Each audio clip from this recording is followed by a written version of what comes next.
السلام علیکم ورحمۃ اللہ وبرکاتہ۔ اللہم صلی علی سیدنا محمد وعلی آل سیدنا محمد صلی اللہ علیہ وآلہ وسلم۔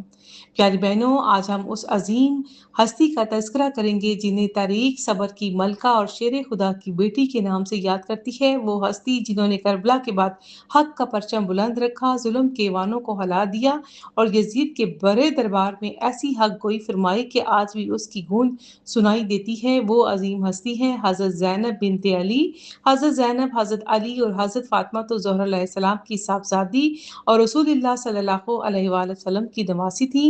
آپ نے بچپن اپنے نانا جان حضور پر نور صلی اللہ تعالی علی محمد کی آغوش محبت میں گزارا۔ علم، تقوی، حیا، صبر اور شجاعت آپ کی شخصیت کے نمایاں اوصاف تھے۔ اللہ تعالیٰ نے آپ کو ایسا مضبوط دل عطا فرمایا کہ کربلا جیسے عظیم سانحہ کے بعد بھی آپ حق پر ثابت قدم رہی۔ 10 محرم کو کربلا کا میدان شہداء کے خون سے سرخ ہو چکا تھا۔ بھائی امام حسین علیہ السلام شہید ہو چکے تھے، بھتیجے، بانجی اور خاندان کے جوان اللہ کی راہ میں قربان ہو چکے تھے، خیمے جلائے جا چکے تھے، بچے پیاسے تھے، خواتین غم سے نڈال تھیں، مگر ان تمام مصیبتوں کے درمیان ایک ایسی ہستی پہاڑ کی طرح ثابت قدم کھڑی تھی، وہ تھی حضرت زینب، صبر کا عظیم نمونہ۔ جب بھائی امام حسین کی شہادت ہوئی تو حضرت زینب نے آسمان کی طرف نظر اٹھا کر عرض کیا، اے اللہ، ہماری اس قربانی کو اپنی بارگاہ میں قبول فرما۔ یہ الفاظ صبر اور رضا کی اعلیٰ مثال ہیں۔ ہر طرف غم تھا لیکن دل میں اللہ کی رضا تھی۔ کربلا کے بعد اہل بیت کو قیدی بنا کر کوفہ اور پھر شام لے جایا گیا۔ راستے بھر لوگ حیرت اور اس مقدس قافلے کو دیکھتے رہے۔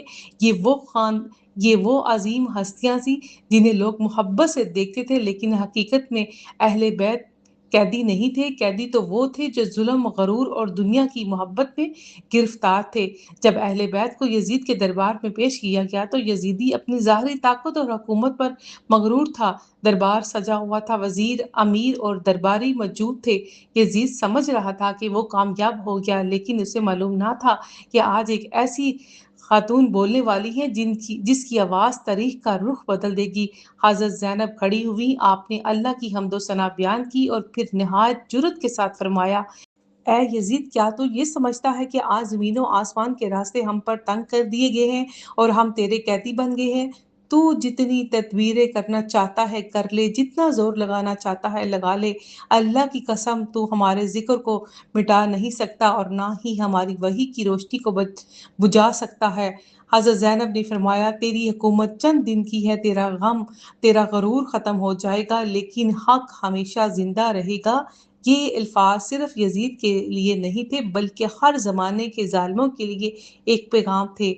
جب حضرت زینب خطاب فرما رہی تھی تو پورا دربار خاموش تھا۔ لوگ حیران تھے کہ ایک قیدی خاتون اتنی عظمت، اتنی جرأت اور اتنے وقار کے ساتھ کیسے گفتگو کر رہی ہے۔ حقیقت یہ تھی کہ یہ طاقت اللہ تعالیٰ کی طرف سے تھی۔ میں نے سوائے خوبصورتی کے کچھ نہیں دیکھا۔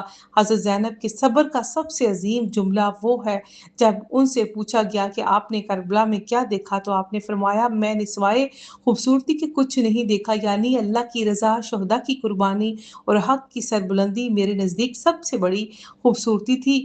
پیاری بہنوں، حضرت زینب ہمیں سکھاتی ہے مصیبت میں صبر کرنا، اللہ پر بھروسہ رکھنا، حق بات کہنے سے نہ ڈرنا، حیا اور وقار کو قائم رکھنا، دین کی خاطر قربانی دینا۔ جب زندگی میں آزمائشیں آئیں تو حضرت زینب کو یاد کریں، جب کوئی دکھ پہنچے تو حضرت زینب کے صبر کو یاد کریں۔